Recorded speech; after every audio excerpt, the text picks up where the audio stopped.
ముఖ్యమంత్రి స్వయంగా మాట్లాడుతూ ఉన్నారు. వాళ్ళ నాయకుడు రాహుల్ గాంధీ గారేమో జాయింట్ పార్లమెంటరీ కమిటీ కావాలి అని పార్లమెంట్లో పట్టుబడతారు. అదానీ వ్యవహారం మీద వెంటనే సభాసంఘం వేయండి అని చెప్పి పార్లమెంట్లో అడుగుతారు. ఇక్కడ మాత్రం వారి పార్టీకి సంబంధించిన నాయకులు సభాసంఘాలకు విలువ లేదు అన్నట్టుగా మాట్లాడుతూ ఉన్నారు. మేము సభాసంఘం వేయండి, లేదా ఒక సిట్టింగ్ హైకోర్టు జడ్జితో విచారణ జరిపించండి, దేనికైనా మేము సిద్ధమని చెప్పాం. 10-12 ఏళ్లుగా జరిగిన అన్ని కూడా బయటికి తీస్తామని చెప్పి హుంకరించే ప్రయత్నం, బెదిరించే ప్రయత్నం చేస్తే నిరాటంకంగా చేసుకోండి, మా ప్రభుత్వంలో ఎలాంటి తప్పులు జరగలేదు, మీరు ఎలాంటి ఎంక్వైరీ చేసినా మాకు అభ్యంతరం లేదని చెప్పి కూడా శాసనసభలో చెప్పడం జరిగింది. అట్లాగే మేము పట్టుబట్టింది సభాసంఘం కోసం లేదా ఇండిపెండెంట్ జ్యుడిషియల్ ఎంక్వైరీ కోసం అయితే సిబిసిఐడిని అడ్డం పెట్టుకుని మరి మంత్రి గారిని కాపాడే ప్రయత్నం రాష్ట్ర ప్రభుత్వం చేస్తూ ఉంది. సరే, సిబిసిఐడి అనేది రాష్ట్ర ప్రభుత్వ ఆధీనంలోని, రాష్ట్ర హోంశాఖ ఆధీనంలోని ఒక విభాగం. మంత్రిగా పొంగులేటి శ్రీనివాసరెడ్డి గారు ఉంటే, ఆయన మంత్రిగా కొనసాగుతూ ఉంటే ఏ రకంగా రాష్ట్ర ప్రభుత్వం కింద పనిచేసే, రాష్ట్ర హోంశాఖ కింద పనిచేసే ఒక విభాగం ఏ రకంగా నిష్పక్షపాతంగా పనిచేస్తుంది, వారిని వెంటనే రాజీనామా చేయించండి లేదా బర్తరఫ్ చేయండి అని చెప్పి మేము కోరాం. కానీ ఉలుకు లేదు, పలుకు లేదు. అవినీతి మీద ప్రశ్నిస్తే నిన్న శాసనసభ నుండి మమ్మల్ని సస్పెండ్ చేశారు. ఇవాళ మా శాసన మండలి సభ్యులందరినీ, మా ఫ్లోర్ లీడర్ గారిని, మా కౌన్సిల్లో మా ఆపోజిషన్ లీడర్ గారిని, మొత్తం శాసన మండలి సభ్యుల్ని, వారిని కూడా ఈరోజు నియంతృత్వ పోకడలను తలపిస్తూ వారిని కూడా సస్పెండ్ చేయడం జరిగింది. అందుకే ఇవాళ ఈ రాష్ట్ర ప్రథమ పౌరుడైన గవర్నర్ గారి దగ్గరికి మేము వచ్చి 100 కోట్లు ఎట్లా ఈ ప్రభుత్వంలోని ఒక పెద్దలు కొల్లగొడతా ఉన్నారు, ప్రభుత్వ పెద్దలే గద్దలుగా మారితే, రక్షకులే భక్షకులైతే సామాన్యుడికి దిక్కెవరు, అందుకే మీరు ఇంటర్వ్యూని కండి, మీరు ఈ ప్రభుత్వం ఏదైతే ఉన్నదో మీ పేరు మీదే నడుస్తోంది, కౌన్సిల్ ఆఫ్ మినిస్టర్సే మీ పేరు మీద ఉన్నది, కాబట్టి మొత్తంగా మీరు వెంటనే జోక్యం చేసుకొని ఈ మంత్రి గారిని బర్తరఫ్ చేయాలని చెప్పి గవర్నర్ గారిని డిమాండ్ చేశాము. దాంతోపాటు ఒక independent enquiry, high court sitting judge అయినా లేదా ఏదైనా కేంద్ర ప్రభుత్వ సంస్థ అయినా వారితో వెంటనే ఒక విచారణకు కూడా ఆదేశించే విధంగా, ఈ వ్యవహారంలోని నిజానిజాలు నిగ్గుదేల్చే విధంగా మరి మీరు వెంటనే జోక్యం చేసుకోవాలని పెద్దలు గవర్నర్ గారిని కోరాము. మేము పరిశీలిస్తామన్నారు. ఇది నిజంగా కూడా ఇందిరమ్మ రాజ్యం అంటే గవర్నర్ గారు గుర్తు చేశాం. ఇదే గవర్నర్ గారు గతంలో ఎమర్జెన్సీ రోజుల్లో 19 నెలలు ఆనాడు జైలు జీవితం అనుభవించారు. సార్, ఆనాడు మీరు ఎమర్జెన్సీలో ఏ ఇందిరమ్మ నియంతృత్వ పోకడల వల్ల మీరు జైలుకు పోయినారో ఇవాళ అదే పోకడలు, అవే నియంతృత్వ లక్షణాలు ఇక్కడ కూడా కనబడతా ఉన్నాయి. మీరు ఆనాడు బాధితులు, ఈరోజు తెలంగాణ ప్రజలు బాధితులు. కాబట్టి మీరు ముందుకు రండి, మరి తెలంగాణ రాష్ట్రంలో జరుగుతున్న ఈ ప్రజా సంపద దోపిడీని అడ్డుకోండి అని చెప్పి గవర్నర్ గారికి మేము విన్నవించాము. బర్తరఫ్ చేయాలి మంత్రి గారిని అని చెప్పి డిమాండ్ చేసినాము. వారు సానుకూలంగా స్పందిస్తారనుకుంటున్నాం. మరి భారతీయ జనతా పార్టీ కూడా ఈ విషయంలో నిజంగా శోచనీయం వారి వ్యవహారం, వారిని ప్రభుత్వానికి వంతపాడడం శోచనీయం. మరి ఇప్పటికైనా గవర్నర్ గారు స్పందించి మరి ముందుకు వస్తారో లేదో చూడాలి. మేము మాత్రం ప్రజాక్షేత్రంలో ఈ ప్రభుత్వ దోపిడీని ఖచ్చితంగా నిలదీస్తూనే ఉంటాం, ఎక్స్పోజ్ చేస్తూనే ఉంటాం. తప్పకుండా వీరిని వదిలిపెట్టకుండా న్యాయం జరిగేదాకా పోరాడతామని చెప్పి మీ అందరి ద్వారా తెలియజేస్తాం. మా పార్టీ నాయకత్వం మొత్తం కూర్చుంటాం. ఎక్కడెక్కడైతే ఇవన్నీ జరుగుతూ ఉన్నాయో అక్రమాలు, వాటికి సంబంధించి ఏ రకంగా ప్రజాక్షేత్రంలో కార్యాచరణ ఉండాలనేది ఆలోచించుకుంటాం. ఎందుకంటే ఇవాళ అసెంబ్లీకి చివరి రోజు, మమ్మల్ని ఎట్లాగో సస్పెండ్ చేశారు, మమ్మల్ని, మా కౌన్సిల్ మెంబర్స్ని. కాబట్టి పార్టీగా కూర్చుని ఆలోచించుకొని నిర్ణయం తీసుకుంటాం. ఇవాళ ఉదయం ఇంకొక ఎపిసోడ్ కూడా ఎక్స్పోజ్ చేశాము. ఇంకా బాధితులు చాలామంది మమ్మల్ని కాంటాక్ట్ చేస్తూ ఉన్నారు. తప్పకుండా ఇంకా చాలా విషయాలు వెలుగులోకి తీసుకొస్తాం. Thank you.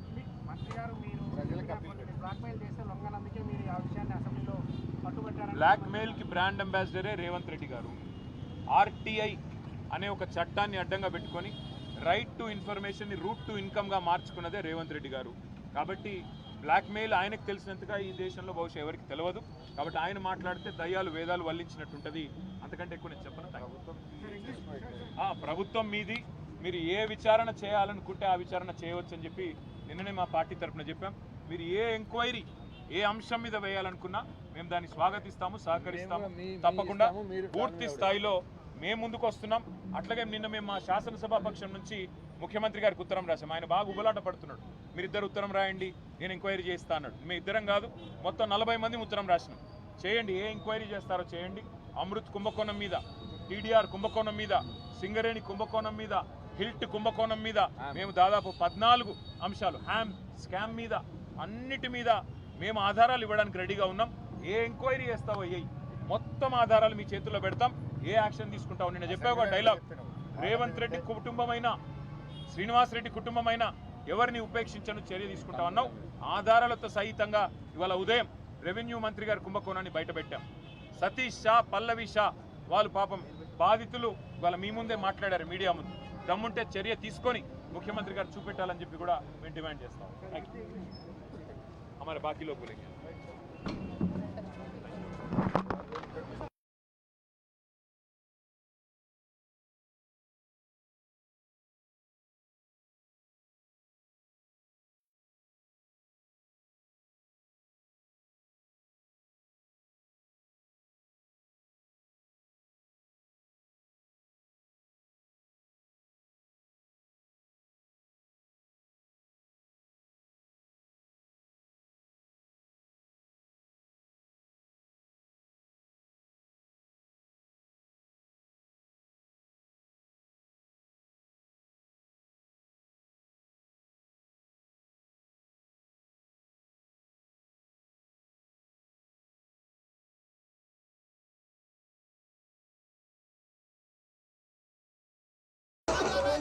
बहुत बड़ा जोश है, जनता तैयार है इस बार भाजपा सरकार। आज नोटिफिकेशन हुआ है नामांकन का पहले दिन।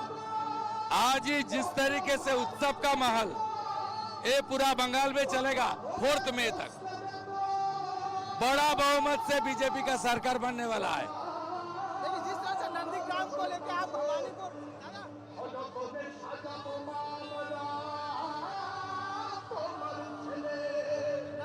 और भवानीपुर में जिस तरह से आपको बड़ा चैलेंज बड़ा चैलेंज आपने छोड़ा है। हो देखा जाएगा। मैं चैलेंज लेने वाला आदमी हूँ। एक बार हराया फिर हराऊंगा। ममता बनर्जी के फिर हराऊंगा, मान के चलिए हराऊंगा।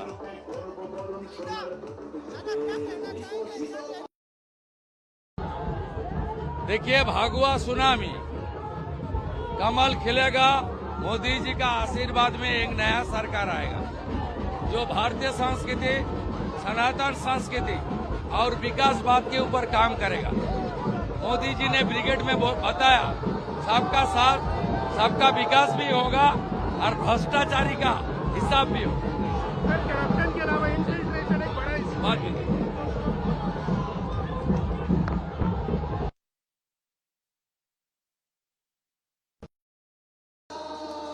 प्रधानमंत्री जी ने बोल दिया पलटन सरकार चाहे बीजेपी सरकार, उसको हम करके दिखाएंगे। परिवर्तन का सूचना हो गया है और होना ही है।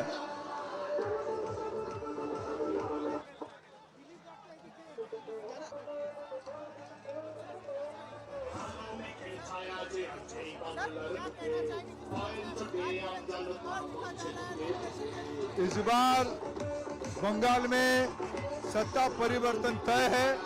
ममता बनर्जी जी को सत्ता से बेदखल करके ही बंगाल की जनता रहेगा। भारी बहुमतों से भारतीय जनता पार्टी की विजय होगा। बिल्कुल ये परिवर्तन ही दिख रहा है। जिस प्रकार से जनसैलाब आज सड़कों पे उतर चुकी है, ये चित्र पूरा बंगाल भर में है। नीचे से लेकर ऊपर तक पूरा बंगाल भर में ये चित्र है। लोग सरकार पलटने के लिए पूरा कटिबद्ध है।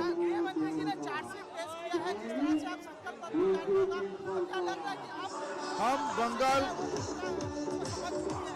बिल्कुल समझ चुकी है। यहाँ की नौजवानों को चाकरी नहीं, महिलाओं को सुरक्षा नहीं। ममता बनर्जी जी बंगाल को घुसपैठियों के हाथ में देना चाहती है, जमात के हाथ में देना चाहती है। बंगाल की जनता इसको समझी है।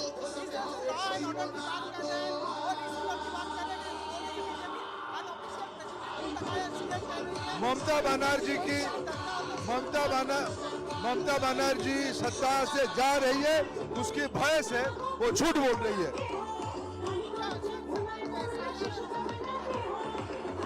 वो तो चुनाव आयोग की काम है, ऐसा राजनीतिक मुद्दा नहीं है। बंगाल की जनता, बंगाल की सुरक्षा बंगाल के वोटर के हाथ में है, घुसपैठियों के हाथ में नहीं होना चाहिए। बंगाल के परिवर्तन की ओर बंगाल बढ़ चुका है।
बहुत बड़ा जोश है, जनता तैयार है इस बार भाजपा सरकार।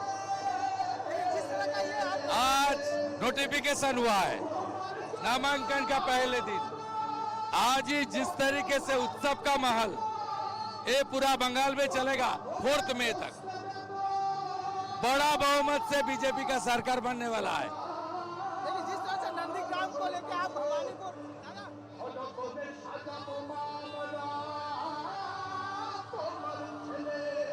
नंदीग्राम और भवानीपुर में जिस तरह से आगे बड़ा चैलेंज भवानीपुर में भी बड़ा चैलेंज आपने छोड़ा है। ओहो, देखा जाएगा। मैं चैलेंज लेने वाला आदमी हूँ। एक बार हराया फिर आ रहूंगा। ममता बनर्जी के फिर आ रहा हूँ, मान के चलिए हराऊंगा।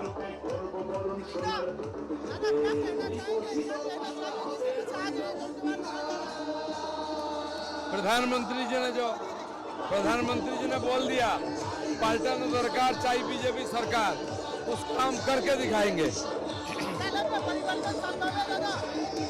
परिवर्तन का सूचना हो गया है और होना ही है।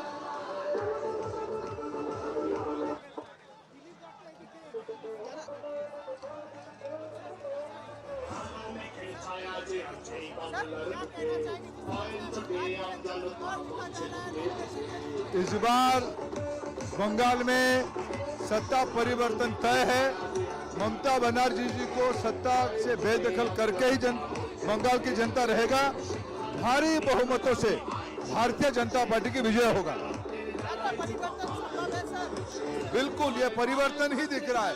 जिस प्रकार से जनसैलाब आज सड़कों पे उतर चुकी है, ये चित्र पूरा बंगाल भर में है। नीचे से लेकर ऊपर तक पूरा बंगाल भर में ये चित्र है। लोग सरकार पलटने के लिए पूरा कटिबद्ध है। गृहमंत्री जी ने चार्जशीट पेश किया है।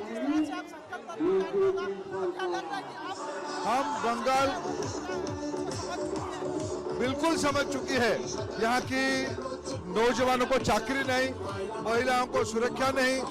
ममता बनर्जी जी बंगाल को घुसपैठियों के हाथ में देना चाहती है, जमात के हाथ में देना चाहती है। बंगाल की जनता इसको समझी है। लॉ एंड ऑर्डर की बात कर रहे हैं और इसी बात की बात कर रहे हैं कि बीजेपी अनऑफिशियल प्रेसिडेंट कह रही है ममता बनर्जी सत्ता से जा रही है, उसकी भय से वो झूठ बोल रही है।